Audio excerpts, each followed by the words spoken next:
Quiero comenzar agradeciendo por la oportunidad de este sábado compartir o dirigir la reflexión bíblica que estará basada en el capítulo 26 del libro de Hechos.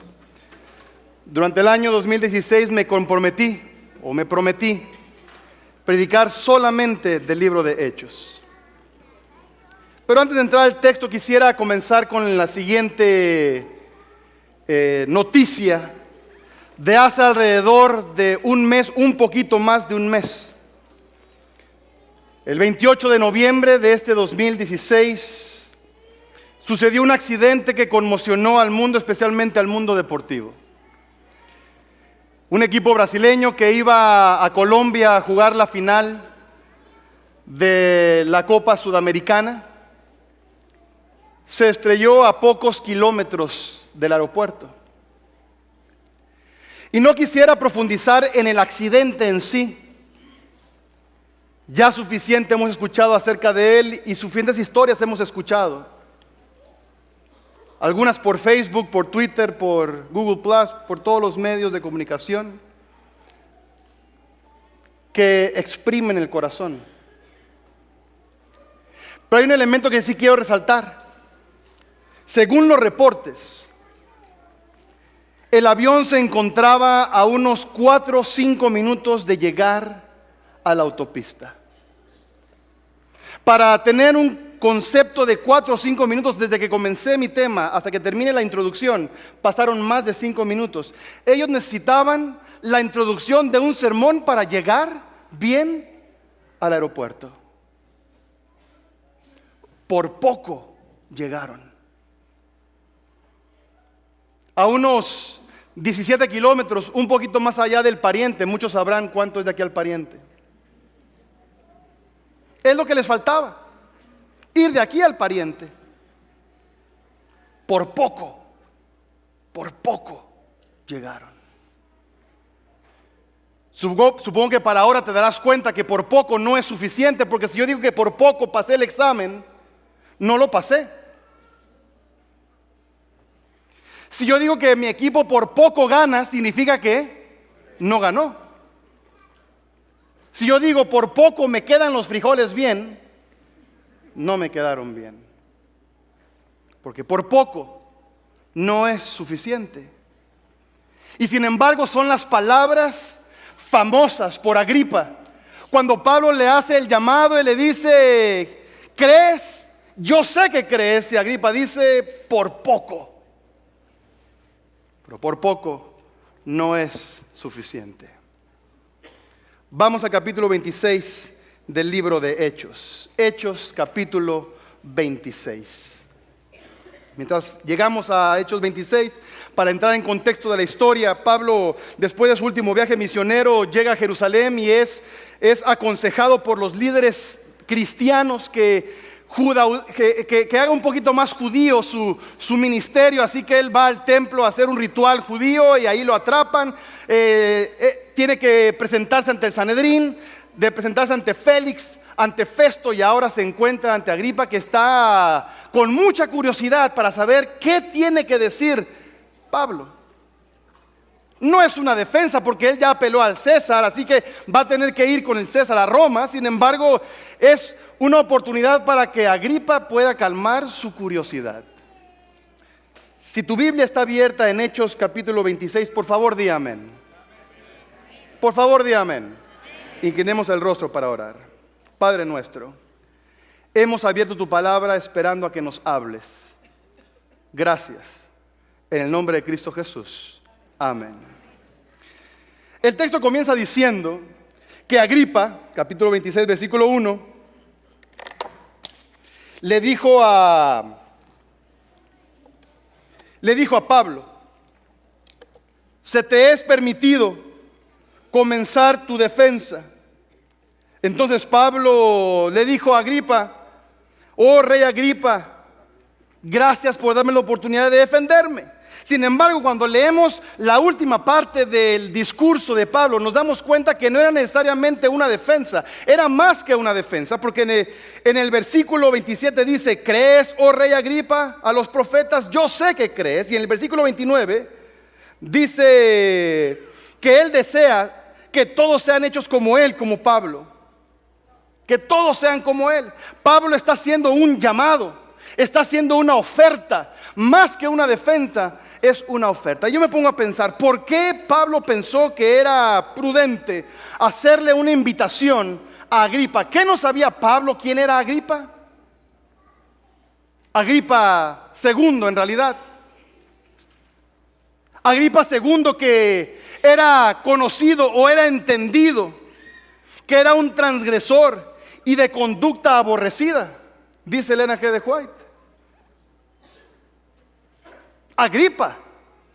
¿Por qué Agripa merece una oportunidad de que se le haga un llamado cuando su papá, Agripa I, resulta que fue el que persiguió a la iglesia, mató a Santiago, hijo de Zebedeo, encarceló a Pedro y fue el que murió comido por gusanos? Ese era su papá.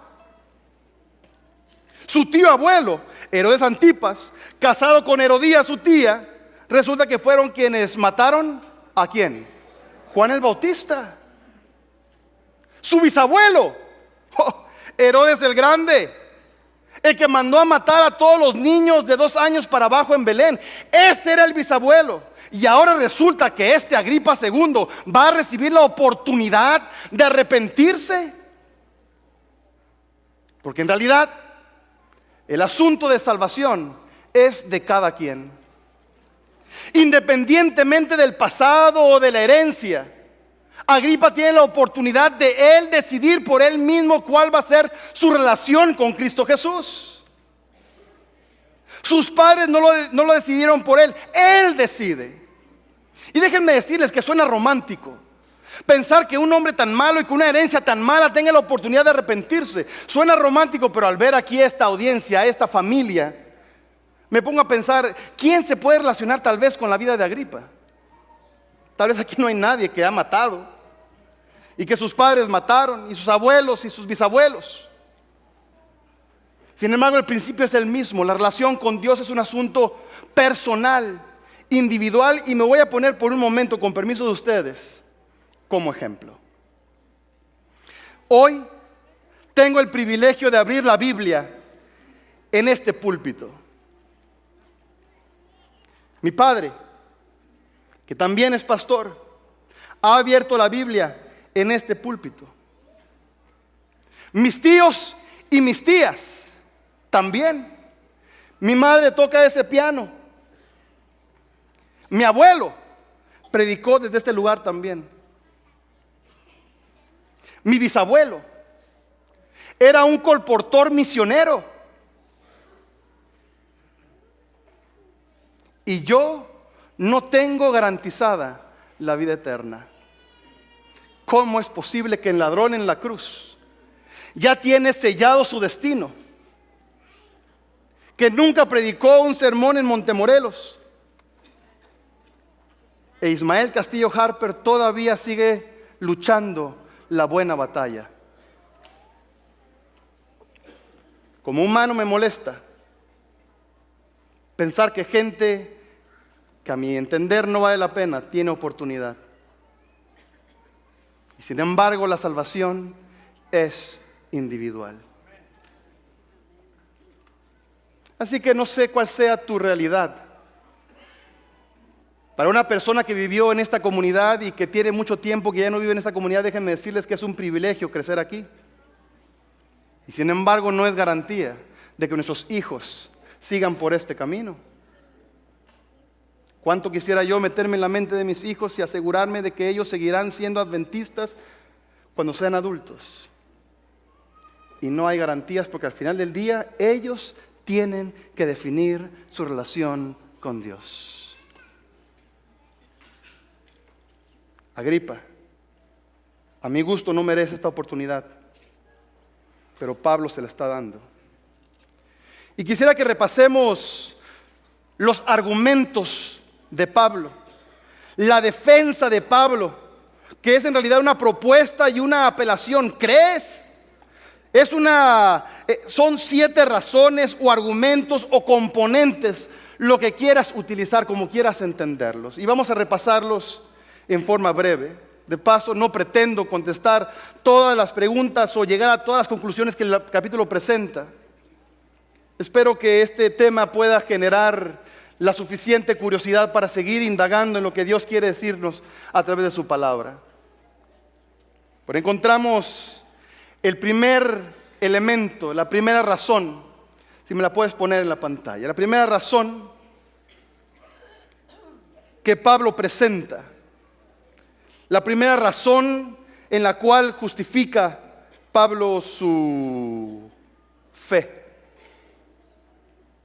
Pablo le dice a Agripa, versículo 6, ahora, por la esperanza de la promesa que hizo Dios a nuestros padres, soy llamado a juicio.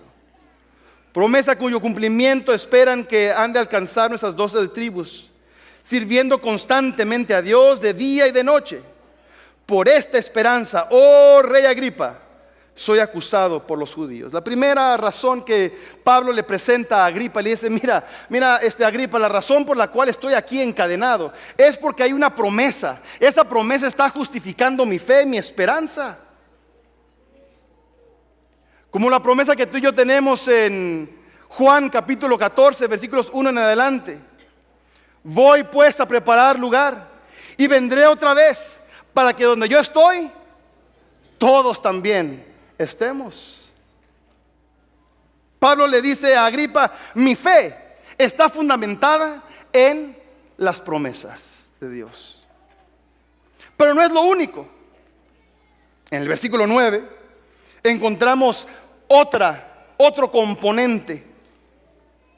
Dice, yo ciertamente había creído mi deber hacer muchas cosas contra el nombre de Jesús de Nazaret, lo cual también hice en Jerusalén. Yo encerré en cárceles a los santos. Al final del versículo 10, y cuando los mataron, yo di mi voto. Versículo 11, y muchas veces castigándolos en todas las sinagogas, los forcé a blasfemar, y enfurecido sobremanera contra ellos, los perseguía hasta en las ciudades extranjeras. Pablo entiende que él ha sido perdonado, encuentra el perdón. ¿Saben que me llama la atención que Pablo dice en el libro de 1 de Corintios, capítulo 15, versículo 9? Él dice, yo soy el menor de los apóstoles. Inclusive dice, no me llamen apóstol porque yo perseguí a la iglesia. Pero Pablo entiende el perdón. Por eso en Romanos dice una frase que ahora para mí tiene mucho más significado cuando dice, donde abundó el pecado, sobreabundó la gracia. ¿Cuántas veces no me ha pasado, y supongo que a ti también te pasa, cuando vas tal vez manejando en la carretera o caminando de un lugar para otro, al momento de dormir o despertarte y recordarte de una tontería que hiciste en el pasado y te da vergüenza? ¿Cómo se me ocurrió hacer esto? ¿Cómo se me ocurrió decir fulana cosa? ¿Cómo me atreví a hablar de esta forma o hacer algún asunto? A mí me pasa. Y voy manejando y digo, Señor, perdóname de cosas que pasaron hace 20, 30 años. Yo me imagino a Pablo en la noche, a veces, y es una conclusión personal, en su mente viendo o recordando las caras de los niños al momento de llevarse a sus padres, o tal vez los gritos de una esposa cuando castigan a su esposo simplemente porque cree en Cristo Jesús.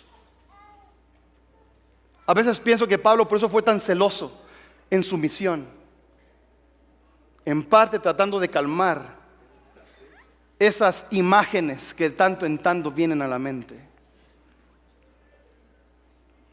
Pero él entiende y se aferraba a la promesa que de donde abundó el pecado, sobreabundó también la gracia. El tercer elemento componente lo encontramos en el versículo 13 en adelante, y solamente voy a hacer mención de los elementos que quiero resaltar. El versículo 13, cuando cuenta su experiencia de encuentro con Jesús, dice, vi una luz del cielo Dice el versículo 14, y oí una voz que hablaba y decía, versículo 15, entonces dije, versículo 15 también, el Señor dijo, levántate, para esto te he aparecido, para ponerte por ministro y testigo, dice el versículo 16. Versículo 18, para que abras los ojos, para que se conviertan, para que reciban por la fe que es en mí perdón de los pecados. Pablo descansa también en su experiencia. Pablo no descansa en la experiencia de otros. Pablo no dice, mira, predico porque a mi amigo. Resulta que Jesús se le apareció a mi amigo. ¿Sabes qué? Mi amigo tuvo un milagro, por eso yo creo. No, Pablo tiene su milagro. Pablo tiene su cruce por el Mar Rojo. Pablo tiene su experiencia. Y es importante que cada uno de nosotros tengamos la suficiente honestidad para repasar nuestra historia y en darnos cuenta la mano de Dios a través de nuestra vida, guiándonos en una relación de Dios conmigo, no a través de alguien más. No vivir mi vida a través de otras personas que me van diciendo lo que es y lo que no es. Pablo dice, yo lo vi, yo lo escuché. Como dice el dicho, si digo que la burra es parda, es su experiencia. Pablo entiende que es su experiencia y se retroalimenta por esa experiencia. Versículo 19, por lo cual, oh rey Agripa, no fui rebelde a la visión celestial. La fe de Pablo es obediente, pero una obediencia con misión. La obediencia no es ir a la iglesia, ni estudiar la lección, aunque eso es importante. Dice el versículo 20, sino que anuncié primeramente a los que están en Damasco y Jerusalén y por toda la tierra de Judea y a los gentiles una fe obediente. El quinto elemento, versículo 22, dice, pero habiendo obtenido auxilio de Dios, persevero hasta el día de hoy, dando testimonio a pequeños y a grandes. No, miren lo que va a decir aquí, es importante. Si tienen la oportunidad de subrayarlo, subrayarlo. No diciendo nada fuera de las cosas que los profetas y Moisés dijeron. Pablo tiene un conocimiento personal de la palabra de Dios. Su fe está fundamentada en la palabra de Dios, en la Biblia, en las Escrituras. Pablo no está citando a su predicador preferido. Pablo no descansa en el mejor video de YouTube de algún sermón que escuchó por allí. No está citando máximas de la Biblia, porque suenan bonito y las ponen en Instagram, las ponen con un fondo bonito morado y con flores y entonces es bonito esto. No. Pablo entiende lo que está diciendo. Porque la palabra de Dios es tan sencilla que la podemos entender, pero tan profunda que desafía el intelecto. La fe de Pablo no descansa en lo que los demás dicen. No es que cuando leo yo Génesis 1:1 y dice, en el principio creó Dios los cielos y la tierra, lo leo y, ok. Pero si viene fulana persona y me dice, en Génesis 1:1 dice, en el principio creó Dios los cielos y la tierra, amén, este pastor sí sabe predicar. Espérense, pues aquí está, esto es Pablo. Él tiene un conocimiento personal, profundo de las Escrituras y puede decirle a Agripa, nada he dicho fuera de lo que está aquí escrito. Así que las razones que Pablo presenta son las promesas divinas, el perdón divino, la experiencia, la obediencia, las Escrituras. Versículo 25. Después de que Festo le dice a Pablo que estaba loco, Pablo responde, no estoy loco, excelentísimo Festo, sino que he hablado palabras de verdad y de cordura. Pablo presenta una fe educada, lógica e inteligente. Me toca lidiar con jóvenes que son cuestionados en la universidad porque creemos diferente, porque creemos que el mundo fue creado hace 6,000 años. Y pueden sentirse como ingenuos e inclusive inocentes. Es que no saben. Se toman la pastillita de azúcar de la fe. Y sin embargo, nuestra fe adventista en la palabra de Dios también es sostenida por la ciencia y por los descubrimientos. Nuestra fe no es un asunto ahí luego que alguien se inventó. Es sólida. Pablo dice, espérate, Festo, disculpa, tal vez tú no entiendes porque estás en una plataforma diferente que la mía, pero Agripa y yo que somos judíos entendemos lo que estamos diciendo y lo que estoy diciendo es verdad y es de cordura, no es tontería, es comprobable. Hay argumentos sólidos. Yo encuentro que en este asunto de la existencia del ser humano, las evidencias son sólidas. Lo que varía son las interpretaciones. Alguno interpreta el mismo evento, lo interpreta como millones de años, mientras nosotros lo interpretamos como miles de años. Pero nuestra fe, querida familia, es una fe lógica también. Es inteligente también. Es educada también. Y por último, versículo 26. Pues el rey sabe estas cosas, delante de quien también hablo con toda confianza, porque no pienso que ignoran nada de esto. Y miren cómo termina. Pues no se ha hecho esto en ningún rincón. Es una fe honesta, transparente, expuesta.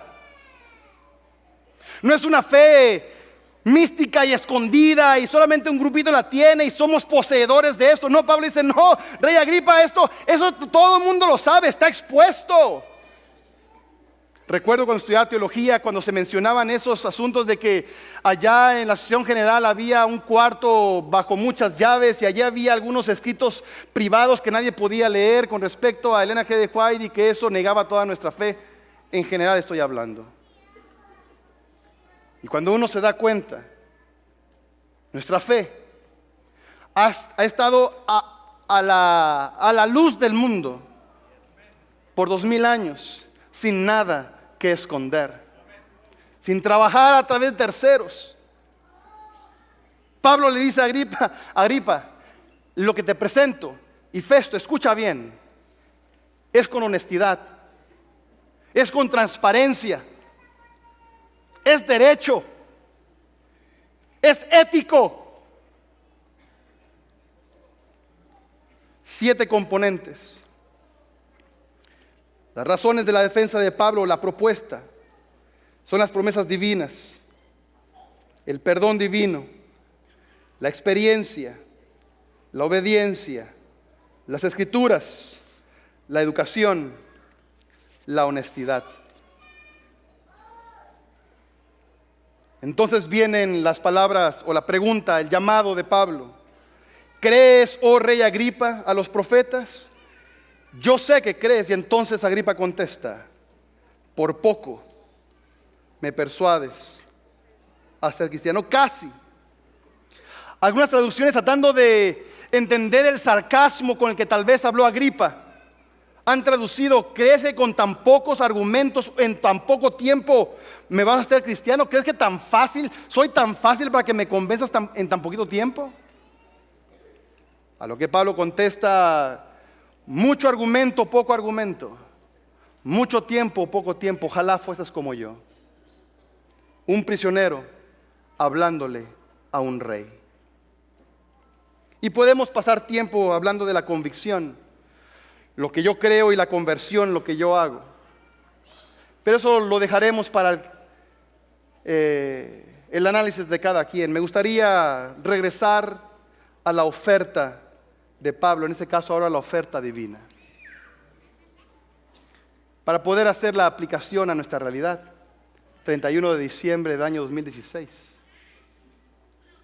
Y lo voy a hacer con la siguiente ilustración. Leí un libro del pastor David Platt y él cuenta en ese libro una experiencia que tuvo en un país en Asia, afuera de un templo budista. En el recorrido, supongo yo, así lo entiendo, él estaba con dos personas con las que se hizo amigo, un musulmán y un budista, platicando con respecto a lo parecido que son las religiones. Decían, en realidad las religiones todas son iguales, en fundamento es lo mismo en fundamento. En lo que hay diferencia es en lo secundario, en lo más superficial, pero profundamente todos somos lo mismo. Todos, cristianos, musulmanes, budistas, etcétera, todos más o menos buscamos lo mismo. Entonces le preguntaron al pastor, ¿tú qué piensas? Él cuenta que les hizo una pregunta. O sea que ustedes creen que la religión es como una montaña. Arriba de la montaña está Dios. Y el ser humano busca, algunos suben por el este, otros por el oeste, por el norte, por el sur. Algunos usan cuerdas, otros usan picos, otros usan veredas, pero todo el mundo llega al mismo punto que es Dios. A lo que sus amigos musulmán y budista dijeron, sí, eso es la religión. Al final, todos llegamos al mismo punto. Llegamos con Dios, ahí a la punta de la montaña. Eso es, qué bien, lo pusiste en forma excelente. Cuenta el pastor que hizo una segunda pregunta. Y les dice, ¿qué pensarían ustedes si en lugar de que subiéramos nosotros a la montaña, Dios baja de la montaña? Cuenta el pastor que sus amigos ahora se quedaron pensando y uno de ellos contestó, oye, eso suena interesante. A lo que el pastor respondió, permíteme hablarte de Cristo Jesús. Cuando lo escucho esta ilustración, como que las palabras de Jesús tienen un mayor impacto cuando leo, yo soy el camino, la verdad y la vida. Nadie viene al Padre si no es por mí. No es cualquier camino. Hay un camino. Hay un camino. Y Cristo Jesús dice la Biblia y en Hebreos 1:1 que habiendo hablado Dios de muchas formas y de muchas maneras con sus hijos a través de los profetas, últimamente vino a través de Cristo Jesús a hablarnos, a hacernos la oferta divina para que cada quien responda qué va a hacer con esa oferta divina. Independientemente de donde creció, independientemente de los padres, los abuelos y los tíos, ¿qué vas a hacer con la invitación que Jesús hace? Con ese Dios que baja de la montaña a llevarte con Dios. ¿Qué vas a hacer? La Biblia está plagada de evidencia de la iniciativa divina de invitarnos, de llevarnos a la presencia de Dios. Encontramos a Jesús diciendo, no me elegisteis vosotros a mí, sino que yo os elegí a vosotros. En 1 de Juan 4, 10 y 19 dice que nosotros le amamos a Él porque Él que nos amó primero. Pero la que más me gusta está en Romanos capítulo 5. Me gustaría que fueras conmigo. Romanos capítulo 5. Versículos 6, 8 y 10. Romanos 5, 6, 8 y 10. Dice,